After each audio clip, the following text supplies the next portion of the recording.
मुल्तान का सूबाई हल्का PP 217 तवज्जो का मरकज बन गया।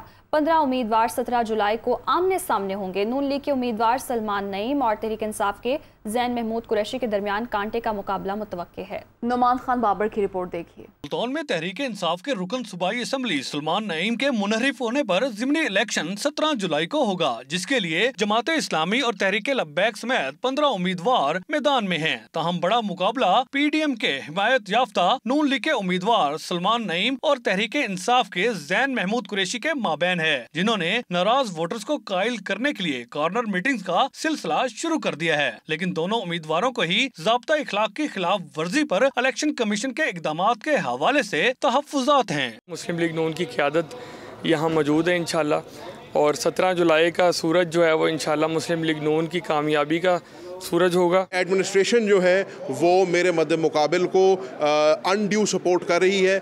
मैं ये अपील करना चाहूँगा इलेक्शन कमीशन से भी और सारे मुतअद्दिद हलकों से भी कि ये इलेक्शन एक्ट की खिलाफ वर्जी है और इसके ऊपर फिल फॉर एक्शन लेना चाहिए। ज़िमनी इलेक्शन में 2,13,000 वोटर्स अपना हक़ राहदही इस्तेमाल करेंगे, जिसके लिए 125 पोलिंग स्टेशन पर 373 पोलिंग बूथ बनाए गए हैं। ताहम डिस्ट्रिक्ट इलेक्शन कमिश्नर का मौक़िफ़ है कि ज़ाब्ता इखलाक की पाबंदी लाजमी है। ज़ाब्ता इखलाक को फॉलो करे और कोई भी इलीगल काम ना करे। इलीगल जो भी काम होगा उस पर बिल्कुल कार्रवाई होगी। ज़िमनी इलेक्शन के सिलसिले में PDM की क़यादत और तहरीक इंसाफ के चेयरमैन ने जलसों का शेड्यूल जारी कर दिया है। ज़िमनी इलेक्शन के सिलसिले में जोड़ तोड़ का सिलसिला जारी है, जिसकी वजह से सियासी गहमा गहमी भी काफी हद तक बढ़ गई है।